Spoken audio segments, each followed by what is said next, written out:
Today's episode was sponsored by Minch over on Patreon. And, I never thought that I could possibly love someone's initials as much as I loved Hags over here, but that was before Corey showed me his. I don't know if you guys are seeing what I'm seeing here, but let's just say that you can tell initials are good when I can't say them at the beginning of my video without fear of being demonetized. Needless to say, I'm very excited to get this bad boy up on my wall, so why don't I go ahead and do that right now? Hyah! So, there it is. Thank you so much, Corey. I appreciate your patronage more than you know, and it kills me that I can't say your initials out loud, but, well, these top model videos are the only ones of mine that anyone watches, so I can't really risk getting them demonetized. If you would like to be like Corey, then head on over to my Patreon. There's a link below. I'd like to say that there are all sorts of fun perks there, but well, that would be a lie, but that said, it does help support the channel, and so I really appreciate it.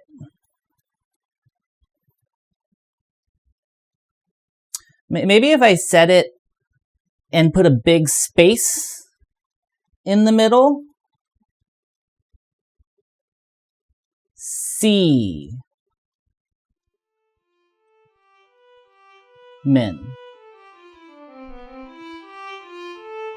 Whatever, let's just start the show. Hello, nitwits, and welcome to Knitting Time with Willie. I'm your host, Willie Muse, joined as always by my co-host, Nitcolis. And I can't believe that I'm saying this, but today's episode actually marks the midway point of my deep dive into Cycle 6 of America's Next Top Model. Actually, wait, no, that's a lie. I can totally believe that I'm saying that. Truth told, when I started making this series, I genuinely thought I was going to be able to bang out the entire season in the span of like a month, but here we are 1 year later, and we're only at the halfway point, which that's actually kind of pathetic when you think about it for too long. Still, even if I'm lagging a little bit, it's still very satisfying to reach a checkpoint in my little journey. Or at least it would be if this episode of Top Model was more interesting than it actually is. I'm going to be honest with you guys and say that the last episode I talked about is probably the most interesting one that exists in this season. Well, cycle. Top model seasons are called cycles. I still don't know why that's the case, but I should respect Tyra's beliefs. It was incredibly meaty and complex, and that made me really excited to dig in and take my time with it, and so I did. Too much, some might say. And coming off making that episode, it kind of made it hard for me to want to keep going because, well, this episode is not quite as exciting. Don't get me wrong, there's a lot of good stuff here, but it's just a lot of new versions of things that I've already talked about in earlier episodes, so the thought of discussing it doesn't really spark the same joy in me as discussing the last episode did. Well, joy's not the right word. There were parts of my discussion of the last episode that were genuinely upsetting to go through, but well, I'm happy I did it, so whatever you'd call that. It doesn't help matters that a lot of the most interesting parts of this episode involve Danielle being forced to get oral surgery, and I'm not going to talk about that again because, well, it almost killed me when I did it the first time, and I can't go back. You can watch my last video if you want to hear my thoughts on that debacle. Provided you have the time.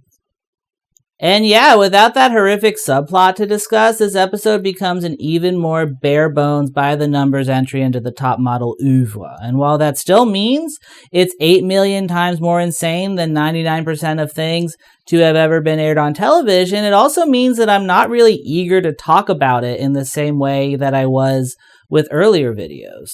Don't get me wrong, I think this video I'm making right now is going to be fine. It's just I'm a little bit worried that that it's just going to be fine. Like, I kind of just feel like with the episode I'm about to discuss as a basis, there's no possible way that this is going to be any of y'all's favorite part of my deep dive into America's Next Top Model. And knowing that this video will probably be a little less juicy than the video that came before it makes me a lot less excited to try and make it. And I guess what I'm saying is that I'm gonna do my best to make this meh episode feel interesting, but I don't know, don't get your hopes up. That's probably not the best way to start an episode. It's a good thing most people skip through my intros. I don't really say anything good here anyway. Let's just get to the clips, shall we? The early parts of this episode are mostly just Danielle agonizing about whether or not she should get surgery she doesn't want. So I'm going to skip ahead past those and start by talking about the week's lesson. Today it's being taught by a PR agent named Rachel McAllister, and low-key, of all the side characters to ever appear on America's Next Top Model, she might be the one who disturbs me the most.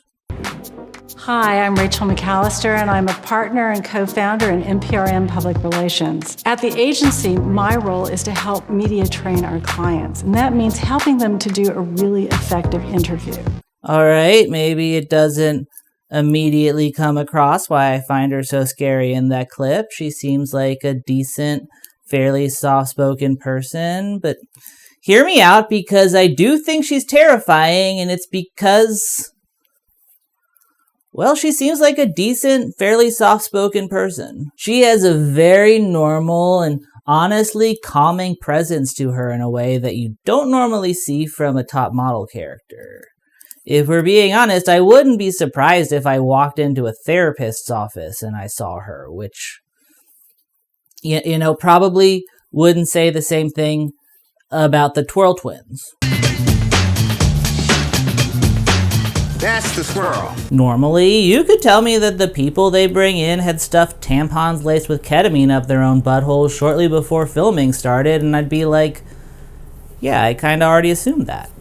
And I feel like it's because they have that sort of energy that those characters work so well. Most of the characters on here feel like so much a part of the world that Top Model exists in that you almost forgive them for playing by the twisted rules of said world. But with Rachel McAllister, she just seems like an actual person I've met, and because of that, the fact that she's willing to exist in Top Model world feels off in a way that part of me finds deeply disturbing. The vibe I get from her is that she's clear-headed and rational, and the idea that she seemingly took a clear-headed and rational look at Top Model and still said, like, yeah, I'm gonna be a part of this, does make me think that she's probably one of the most evil creatures to have ever graced this earth. That might have been a little bit harsh. I stand by it, though. Like, she kind of feels to me like the Nurse Ratched of Top Model, you know? She's quiet and deliberate, but because of that, it makes it that much more terrifying when she commits an evil act. Don't be surprised if somebody comes up to you and says, oh, so I hear your father's really horrified by the fact that you're doing this shoot where you have to take your clothes off. What you want to do is say that's an area that is of concern to him, but he's really supportive. Focus on the positive. Like, when you stop to think about it, there is something extremely fucked up about someone who is part of a competition giving the contestants advice that presupposes that the stuff they are made to do in said competition has made their families deeply ashamed of them. That is a special kind of mind game right there. But yeah, Evil Lady basically just reads the first paragraph of the Wikipedia page for public relations and then introduces this week's challenge in which the girls will be interviewed by this man who, Well, let's just say he is a much more traditional top model character. My name is George Wayne. If you never heard of my name before this moment, you won't forget it before the end of this evening. When I interview celebrities, I go for the jugular. In a good way. There's not a lot that I'm confident of in this life, but one thing that I can say with absolute certainty is that this man has dug through a trash can in search of someone else's pregnancy test before. The show tries to pass this off as a new challenge meant to test the girls on how well they deal with reporters, but really it feels more like a repeat of the one they did last week, where they just kind of bring someone in to insult the girls for a little bit. Like, honestly, the only difference here seems to be that last time the person doing the insults was an actor, whereas here, he seems like he means every word that he is saying. You look like an arrogant bitch to me. I'm sorry? Let me see if you have any sexiness to you. Not sexy? Not really. I'm dumbstruck. You're dumbstruck? I'm sure you get that all the time. What is that? You're a gazelle. Why do you say that? You're a snob. Really? I always think that this show is going to run out of weird microaggressions meant to remind everyone of Nnenna's African heritage, but randomly calling her a gazelle is definitely not one we've heard before. Kudos to that dude for being creative, I guess. During her time with the mean reporter man, Nnenna gives a lot of very intelligent and well thought out answers to the questions she's presented with, and so obviously that doesn't go over very well. What is the one thing you want the world to know about you? I have a big family in Africa, and I think having fair trade in Africa would help them. You sound like a Miss World contestant. No, it's not. Like, I have an... This is not Miss Universe pageant. Still, despite the fact that she's a snob, Nnenna ends up winning the challenge, and so she picks Jade to join her on an all-expense-paid spa day with a twist. You'll be getting a spa treatment, all expenses paid, and you get to choose one of these lovely ladies to go with. Jade and Nnenna have won 6 times. Get sick of them winning. And the rest of you girls are going to have to cater to these lovely winners. So yeah, basically Nnenna's prize is getting a massage from one of her friends, which, well, that sounds like kind of a terrible prize to me. I feel like it would be very hard for me to relax while one of my buddies was rubbing down my naked body in oil, but I don't know, maybe I'm just weird. We'll talk about those massages later though, because for now the girls are taken to what seems to be a harem for a little meeting with Tyra, only twist, it's not actually Tyra. We were supposed to be having dinner and we walk into this room and it looks very cultural. All of a sudden we hear some high heels clicking. In comes a fake drag queen version of Tyra. I have talked before about how Top Model heavily influenced RuPaul's Drag Race in a number of ways, and one of the most direct of those ways is the fact that the winner of Drag Race Season 3, Raja, was literally the makeup artist on ANTM. I just wanted to come in and have a little chit chat with you girls. And it's Suton, the makeup artist. Every morning when I wake up, little woodland animals come to greet me. And honestly, the more I think about this scene, the cooler it feels. Like, I think this was probably one of the first depictions of drag I ever saw on national television that didn't end with someone dying of a heroin overdose, so this segment does feel pretty groundbreaking in its own way, and I honestly do think that the show should be commended for it. Groundbreaking or not, though, that doesn't change the fact that the scene may also very well be the stupidest 5 minutes in the history of television. I love it very much. Basically what happens is that Raja comes out pretending to be Tyra, and it's really fun and good because Raja is awesome. I'm Tyra. I'm Tyra. Can't you tell? Look, I got the outfit on. I'm Tyra, honey. The real Tyra doesn't like this though, and so she soon pops out from behind one of the ornately draped sheets to say that she's the real Tyra and Raja is an imposter. You know what? Tyra. I am so tired of you impersonating me. From there, the two kind of go back and forth saying I'm Tyra a bunch of times. Am I Tyra? I'm Tyra. Thank you. I'm Tyra. I am Tyra. I am Tyra. I am Ty. Ty baby. I'm Ty. And like, I don't doubt that Thai is a nickname that people call Tyra, but like, if it is, it's definitely not one that they've ever used on the show before right this moment. Also, whatever the case may be, I am absolutely certain that no one has ever called her Thai baby before. I am Thai baby. The word Thai here is very important though, because after a couple more back and forths, Tyra reveals the true purpose of this sketch like the master of suspense that she is. You know what? I think the only way we're going to be able to settle this is to go to Thailand!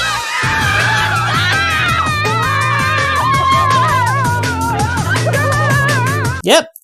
This was all just their little way of telling the girls that they're all going to Thailand, which, well, that feels like a very long way to go for that.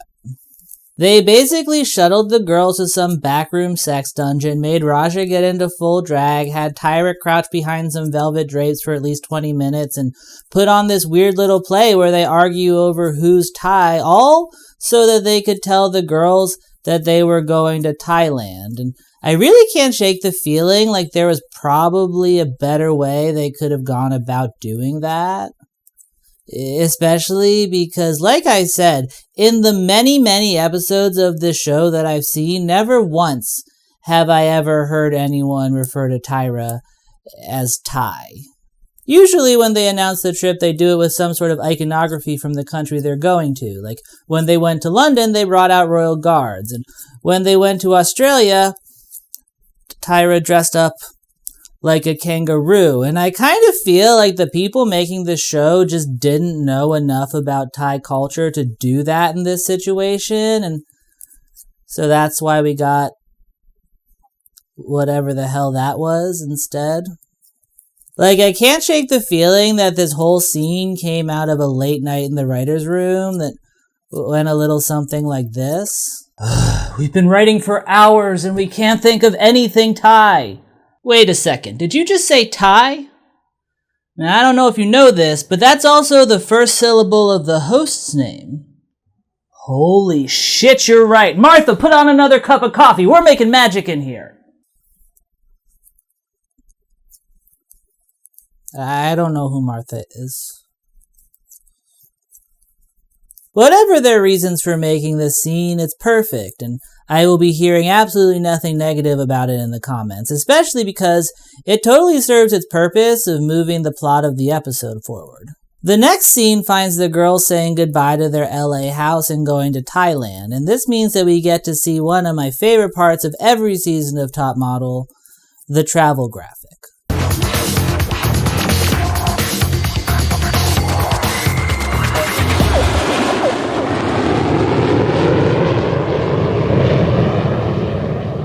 Like, honestly, my one wish in life is that by the time I die, technology has progressed enough that they can put that on my gravestone.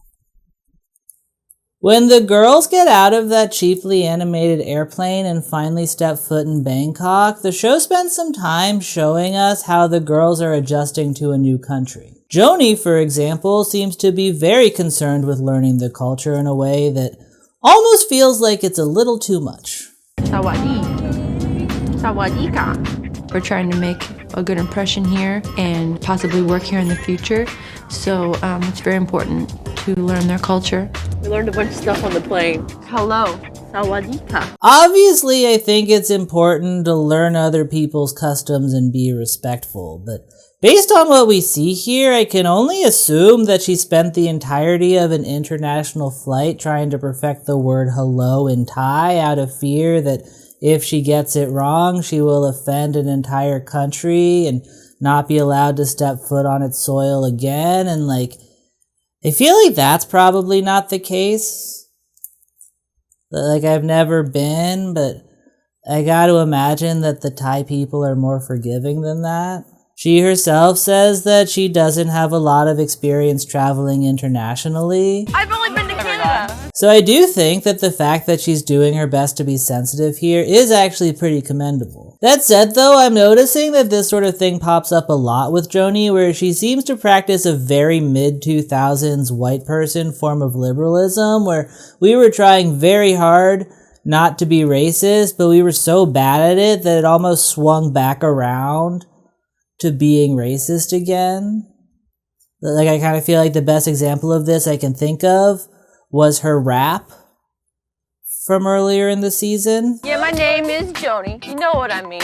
It's me and this white dude on this here black team. I got a volleyball diva, a hot Latina, and 2 African queens. I've said it before and I'll say it again.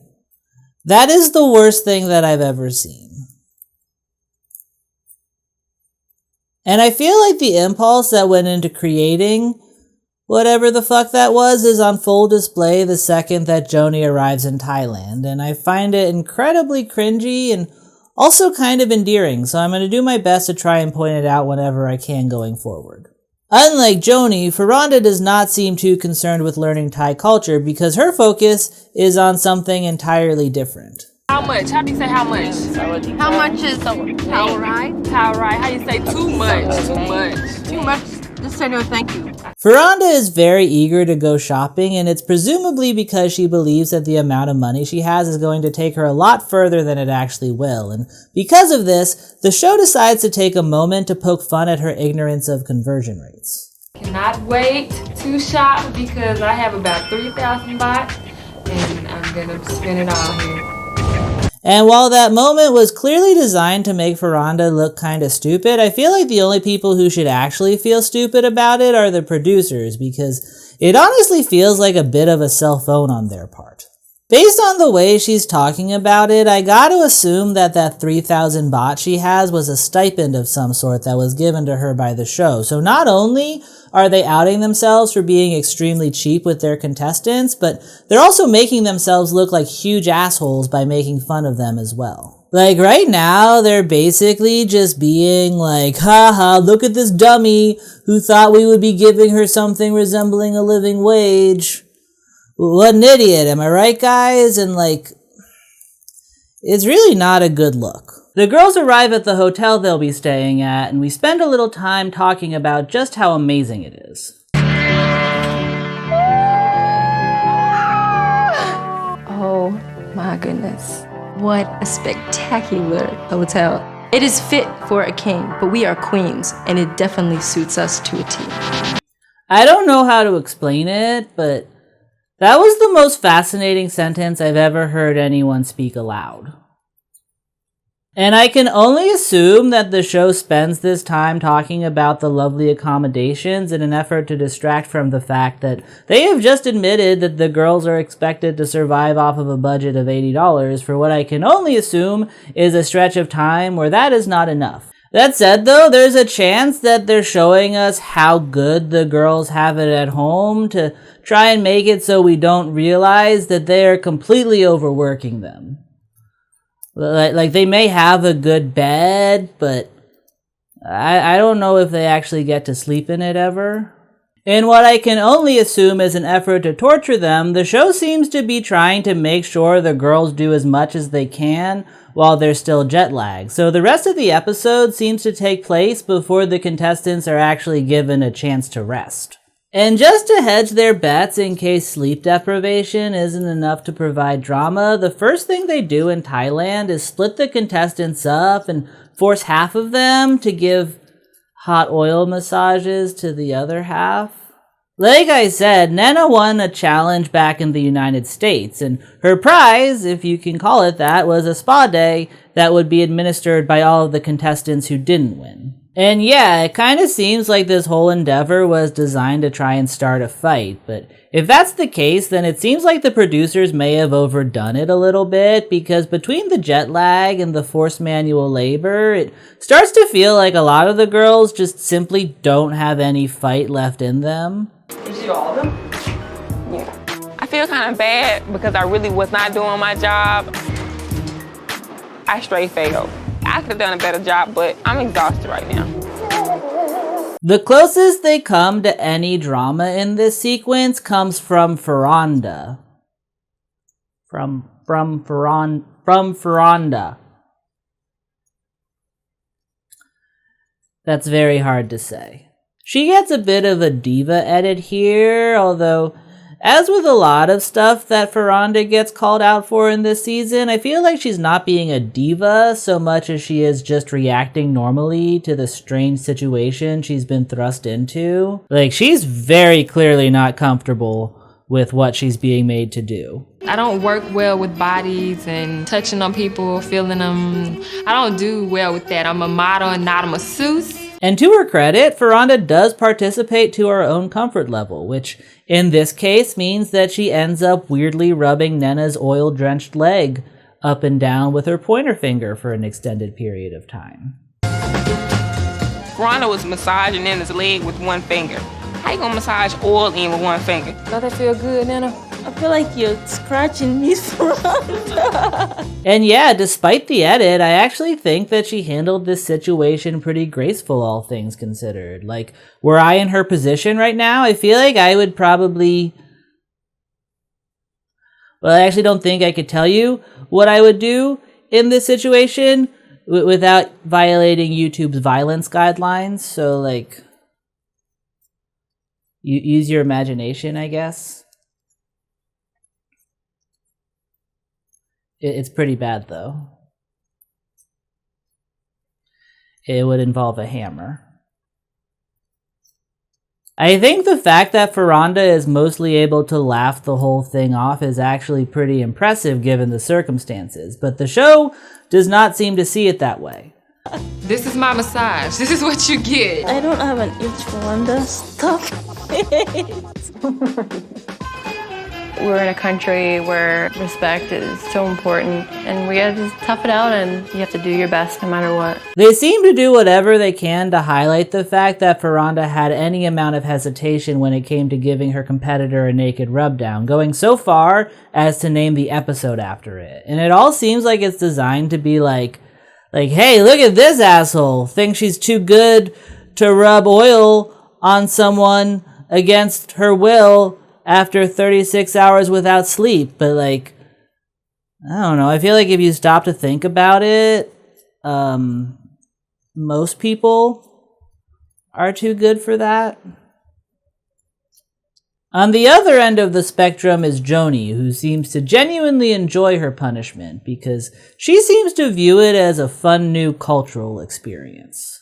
I am taking this responsibility seriously because of the culture here. And this is kind of what I was talking about with Joni, because while I'm sure that Thai spas are actually a real thing with their own traditions and stuff, the way she talks about doing a good job makes me think that she believes that every Thai person owns and operates their own spa. Which, like, again, don't get me wrong, I think we should be respectful of other cultures, but she sort of seems like she's taking it a little too far here. Like, I don't know if she fully understands Thai culture yet, but she already seems like she's willing to defend it with her life, to the point that the closest thing we get to a fight here is between her and Ferranda, because she thinks Ferranda is being disrespectful. You want to do this? Joni, you don't have any kids here, especially not me. I'm grown, okay? Did you want to take over? Okay, well, go back there and mind your own business. I would appreciate it. Thank you.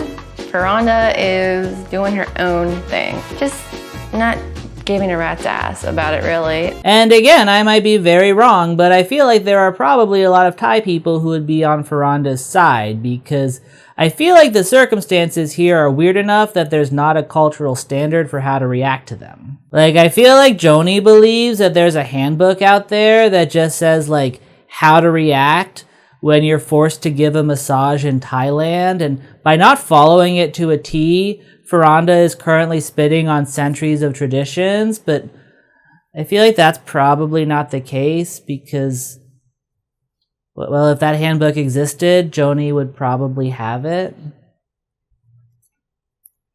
Joni clearly likes handbooks. And if you thought that sleep deprivation and forced labor were the only parts of the Geneva Convention that the producers would be ignoring this week, then you'd be wrong, because I do feel like the case could be made that they added a wee bit of physical torture into the mix as well. Like, I can't confirm this to be true, but if you told me that they came up with the idea for the photo shoot this week by reading up on Israeli interrogation techniques, I would not be surprised. Technically, the setup is that they'll be portraying mermaids, but the way they go about this is by hanging them upside down on a harness and dangling them over a pit of water. It does not look pleasant.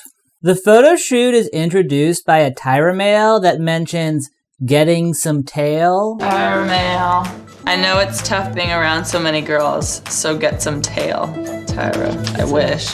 And given certain situations she's found herself in recently, I'm honestly kind of surprised by Nnenna's reaction to hearing this clue. We're gonna be around guys. For the life of me, I do not understand why she hasn't broken up with her boyfriend yet. Like, she clearly wants to hook up with other guys, but she seems to be under the impression that the only way for her to do that is to be paired up with a male model on a photo shoot and take things a little bit too far. And it really makes me wish that I could crawl into my television set and tell her that there is another way. Also, we are many weeks into the competition, and Nnenna is a literal biochemist, so you would think that she'd be able to figure out by now that Tyra mails are very rarely meant to be taken literally. Just based on past precedent, I feel like she should be able to hear that clue and be like, clearly the next challenge will involve a tail of some sort, but instead she's like, yep, guess it's time to fuck. Tyra says so. That said, though, this moment does make me love Nnenna because based on her reaction, I have to assume that at this moment, she fully believes that their next challenge is just going to be them having sex on camera, and she's just like, alrighty, let's do this. Just as long as my boyfriend's not there. The girls are then taken to this really cool floating fruit market, which Jade seems really impressed by.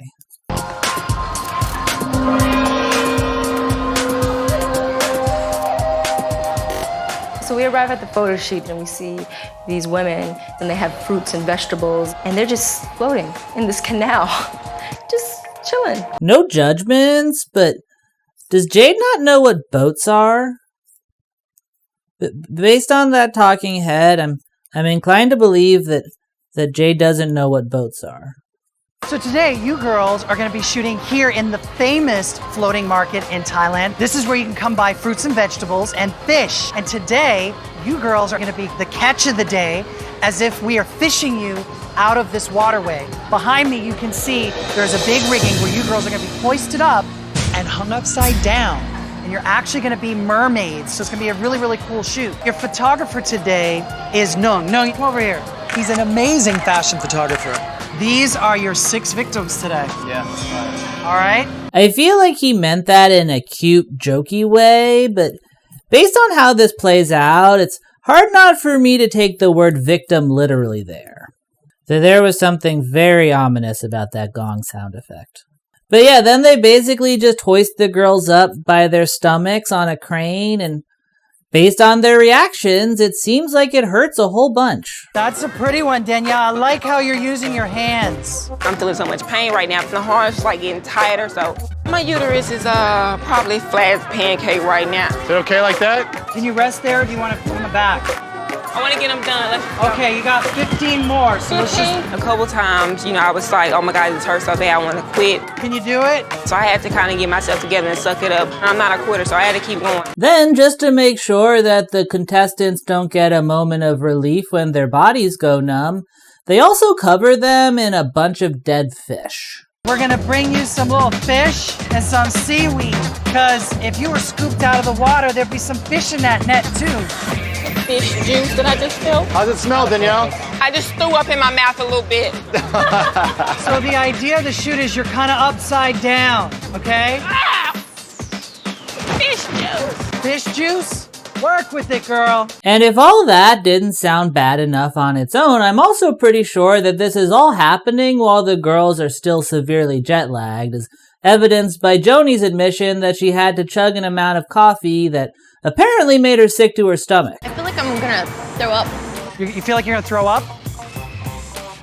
I just drank a lot of coffee. Naturally, this leads to Jay yelling at her for potentially compromising the photo shoot.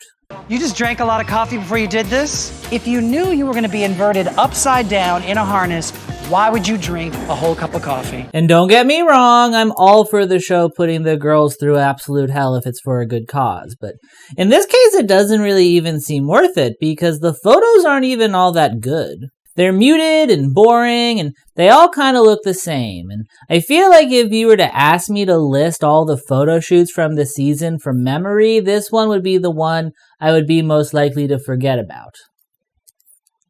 I mean, I probably wouldn't forget about it because I've dedicated so much of my brain space to this stupid show that I basically have total recall of everything that happens in it at this point, but in a world where I didn't waste my life, I feel like this would be the photo shoot most likely to slip my mind. And that's honestly kind of a shame because I do think that Mermaids is a good setup for a photo shoot, which is why when it came time for me to recreate it, I was honestly pretty excited. Unfortunately, it didn't go well. Since I didn't know if I could take the emotional distress that would come from seeing my bare stomach upside down and on camera, I figured that a traditional mermaid bikini costume wasn't in the cards for me. Instead, when I was planning my version of this shoot, I decided to buy a mermaid onesie because not only would that keep my skin covered, but it would also give me something comfy to relax in while I watched my stories at the end of the night. Unfortunately, as is usually the case when you buy the cheapest version of a thing on Amazon, something went wrong with the order, and instead of sending me a mermaid, they sent me a lion. So, yeah, here's my photo. I guess I probably could have tried to exchange that onesie for the one that I ordered, but that would have required me to talk to customer service, and I do my best to avoid human interaction at all costs, so. It is cozy as hell, which is good. And, at least mine stands out, which is more than I can say about any of the mermaid photos that the contestants took. Honestly, the only one that I remember distinctly here is Nnenna's, but that's only because it is so clearly the worst. In Nnenna's defense, though, I don't think it's her fault that her photo is the worst. I think it has more to do with the costuming than anything, because I don't think that I've ever seen a mermaid with sleeves on before, and there's honestly something kind of unnerving about it. She's very clearly nude from the waist down, so I don't understand why she felt the need to cover her arms so much. It doesn't feel very conducive to swimming. But yeah, Nnenna's photo is very clearly the worst, and so I guess it kind of makes sense that she's the one who gets eliminated tonight. Although, truth told, I think that regardless of how her photo was, Nnenna was going to get the chop one way or another. I think at this point, the producers had pretty much decided that the crown was going to either Joni or Danielle, and the third spot in the finale was obviously going to Jade because she's amazing television, and I do believe on some psychic level that the producers knew that if she wasn't in every episode of the season, 16-year-old Willie would have hunted them down and gutted them like a bunch of fish. And so what that meant was that the order that Nnenna, Ferranda, and whatever the third one is named got cut was largely irrelevant, and because of that, I kind of feel like they may have decided to chop Nnenna as a bit of a twist. Nnenna had won most of the challenges this season and was consistently touted as a clear frontrunner. Just this episode, they made a point of having Ferranda look into the camera and flat out tell the audience that Nnenna is the one to beat. You gave a great interview, and I think you have immense potential to be probably the best top model ever. I think Nnenna's hitting the nail on the head pretty consistently. I'm just gonna have to work harder to try to beat Nnenna out at the next one. So I kind of feel like they only eliminated Nnenna this early on as a way to tell the audience that nobody is safe because, well, America's Next Top Model is basically just the Game of Thrones of reality television. I'm not even joking. I feel like if they brought on Prince Joffrey as a judge one season, he'd probably fit right in. I've never actually seen Game of Thrones, so I don't know if that joke super makes sense, but Joffrey looks mean and gay, so I imagine he'd be a good top model judge. And look, Nnena isn't my favorite contestant on this season, and between her and Ferranda, I would pick Ferranda any day of the week. But I will say that there is something that kind of rubs me the wrong way about her getting eliminated this week, because by the rules that the competition itself put forward, Nnena was kind of crushing it. If Tyra had gone up and said that Nnena got eliminated because her picture was bad, I'd be like, yeah, that makes sense. But she doesn't say that. And in fact, she has said multiple times that being a model is about more than just taking a pretty picture. It's about all those other little aspects of the job that the show usually tests by way of its challenges. The challenges that Nnena had been consistently winning throughout this whole season. She literally won the challenge this week, which was basically just picking who is the most marketable contestant. So the fact that Tyra gives this as an explanation... Nnena, you started this competition at the top of the pack.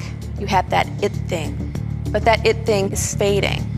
Some of the judges are like, I'm bored. What else is she bringing to the table? Doesn't make very much sense to me. If I had to read between the lines here, I'd say that the reason the show eliminated Nnena is because they felt that she had peaked a little bit. Yes, she started out strong, but she hasn't really shown the judges anything that they didn't already expect from her, and because of that, she got the chop. I think this is why the other contestant they chose to place in the bottom two this week was Ferranda, because while she's never been as good at the competition as Nnena, her storyline has been that she's always getting a little bit better, and so by placing these two women side by side in the bottom, it gives the show the opportunity to make one of its favorite points to make, which is that in the world of Top Model, potential will always trump raw talent. And normally, when I get to this point in the episode, I find myself pulling some twisted nugget of genuine wisdom from the weird logic Tyra uses to justify her decisions, and though I feel like the idea that potential trumps talent might be the least objectionable lesson that the show has ever tried to push, I also think that it may be the first one that I flat out disagree with, because I honestly think that this elimination is kind of bullshit. Don't get me wrong, I never really thought that Nnena was crushing the competition, but the show sure did, and so it feels very weird that they give her the chop after one off week, especially when in that off week, she literally won the goddamn challenge. I do think it's fair to say that at this point in the competition, Nnena was definitely flatlining a bit, but even if that is the case, she was flatlining towards the top, and I feel like that should probably count for something. Which is not to say that I don't think it's okay to place importance on potential, because of course I do. I think that considering the future is important, but I also think that if you only focus on the future to the point that you completely ignore the present, then you're doing it wrong. That said, though, I do get why we do it. In the case of Top Model, they're basically trying to write a story, so of course they're going to want to keep the contestant who's still growing. Growth is what the story is all about, and so when the growing stops, the story usually does too. And from a narrative perspective, it should stop there. There's a reason that rom-coms don't usually end with 20 minutes depicting a healthy, emotionally mature couple going about their day with absolutely no kooky misunderstandings. And that's because even though that sort of relationship is presumably the goal of movies like that, the moment you actually reach that goal, things start to get really, really boring. Instead, what we usually get is a kiss to let us know that everything worked out for the best, and then fade to black so we don't have to confront the fact that the best usually just means two people being generally pretty happy while doing a bunch of boring things together and occasionally fighting, because I don't care how happy you are, you're still gonna fight. I'm willing to bet that just about every great story you love ends right when you get to the happy ending. And that's because no happy ending could ever be as happy in practice as the feelings that are created by the idea of a better tomorrow. We as humans are hardwired to believe that things can be better than they are right now, and as a result, I think that we all kind of have this weird sort of nostalgia for the future. If that makes sense. I'm not entirely sure if you can use nostalgia like that, but well, here we are. And there's a name for this sort of thing. It's something we talk about a lot, and in a lot of ways, a lot of us were raised on it. It's called hope. And don't get me wrong, I think that hope is a genuinely wonderful thing, but I also don't think that it can ever be the only thing, and I feel like a lot of us can sometimes lose sight of that, myself very much included. Holding on tight to the idea that things might soon be better has made it that much easier for me to trudge through the now a lot over the course of my life, and I think that's great, but I also think that there have been a lot of times where I've become so focused on whatever bright spot I had on the horizon that I completely lost sight of everything else. Not surprisingly, it got especially bad during the height of the pandemic. Every day was so boring and sucked so bad that out of necessity, I just started planning little things for myself to look forward to. Maybe it was a new episode of TV, or a game night, or a dinner I was going to make for myself, but I'd pick something special, and then I'd spend however many days it took to get there, just waiting for that special thing to happen. And I'm not going to lie, it worked. It made the days that much easier to get through, because I wasn't just going around in circles repeating the same shitty day over and over again. I was moving towards something, and even if that something was just watching an episode of WandaVision on my couch while I ate ribs, it still helped.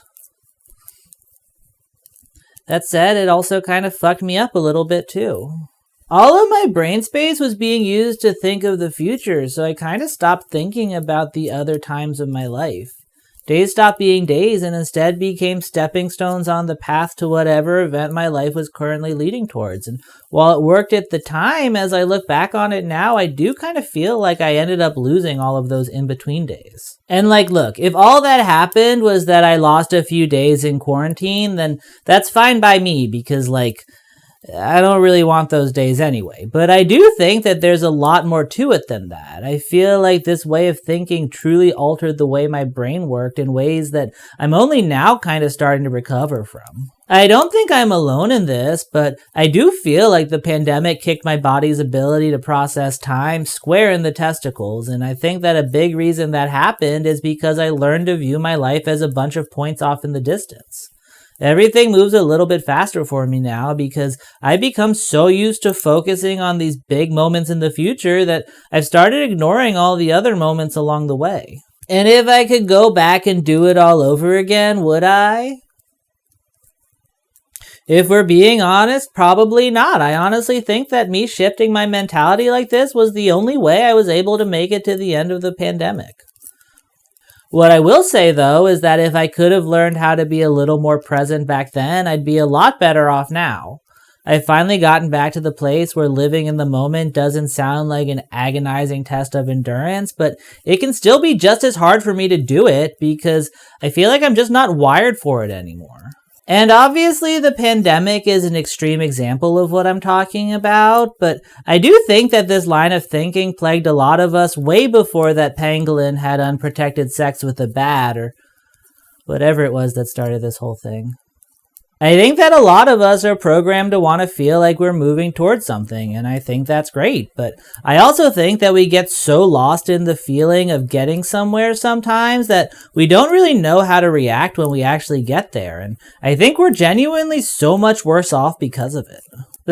I am not a business person by any stretch of the imagination, but from what I've observed of businesses, I feel pretty confident in saying that people's inability to just chill is destroying our world in countless irreparable ways. I feel like I've seen so many instances where people whose success is measured in growth take successful businesses and overextend them beyond what they can sustain.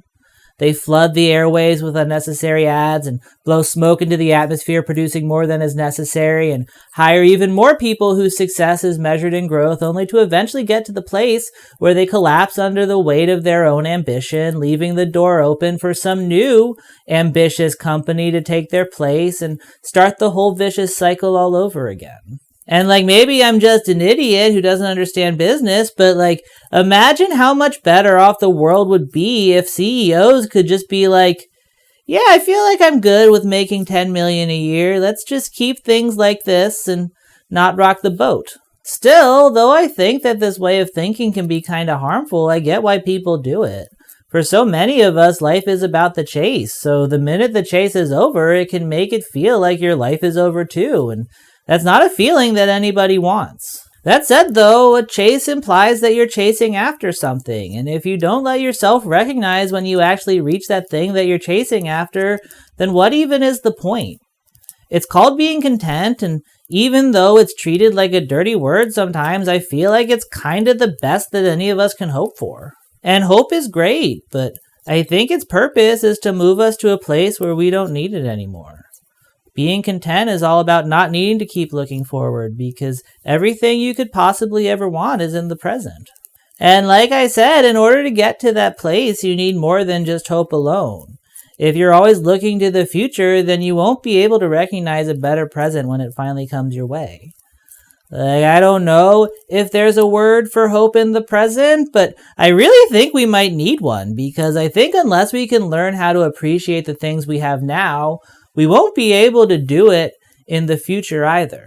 The judges couldn't do it, and that's why I think Nnena got eliminated. I don't think she was the best in the competition, but I do think that the judges put such great hopes on her that even if she was, she still probably wouldn't have been able to live up to them, and I think that's really unfair. And if I think it's really unfair when it happens to her, then I guess I should probably think it's unfair when it happens to me too. When I started making this video, I was worried that it wasn't going to be anything special, and now that I'm getting to the end of it, I realize something. It's not.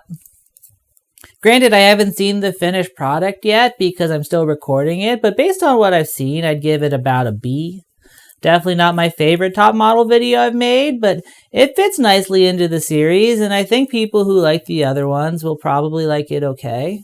And maybe that's okay.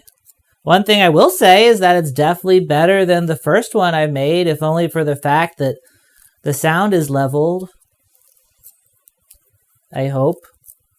Like I said, I haven't made this video yet, so maybe I shouldn't write checks that my tush can't bounce. But for sure, if you were to show a year ago me this video, I would absolutely think that I've grown. I'd be psyched about how many people are watching my videos now, and pleased that I figured out how to get rid of that one spot of acne that kept popping up on the corner of my face. Granted, if I showed 1 month ago Willie this, he'd probably be upset that my channel hasn't grown more and that I didn't put out more videos and I had a couple of lighting issues today. But truth told, fuck that dude, because I really shouldn't be listening to him. His hair is too short and he needs to shave. Maybe this video is just fine, but maybe fine isn't that bad. And if I can learn how to be content with fine, then hopefully it'll mean that I'll be able to truly appreciate things if they finally turn from fine to better. And if for some reason that never happens for me, then, well, I guess that's fine. But yeah, that's my video. Thank you guys so much. Please like, subscribe, share, tell your friends, buy bus ads for me if you have bus ad money, and thank you again to Seaman. I'm very happy that I can finally say your name. Seaman. You have great initials. If you would like to be like Seaman, then head on over to my Patreon below. But yeah, that's my video. Bye everybody. Alright, it's time for everyone's favorite part of the episode. Willie poses for a thumbnail while the patrons' names scroll up the screen. And for this one, I think I'm going to call the video The Time Top Model Made the Contestants Massage Each Other, because I feel like that's the most noteworthy thing that happened in the video episode, sorry. And so I think I'm just gonna be like shocked that a show would do that. So like, oh my. No. You shouldn't do that, producers. Oh.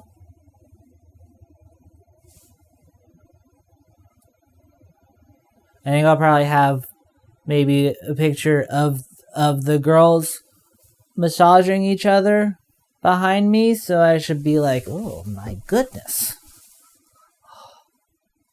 Oh wow. This has aged poorly.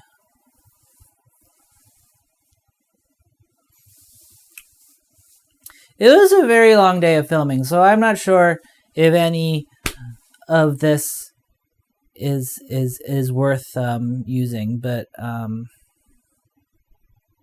don't know, one more. I kind of like that, like, I feel like my chair is usually more visible. I need to learn how to work my camera.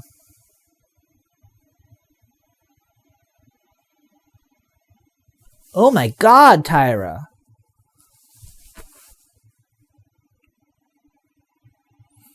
I'm gonna go to bed now. Bye, everybody.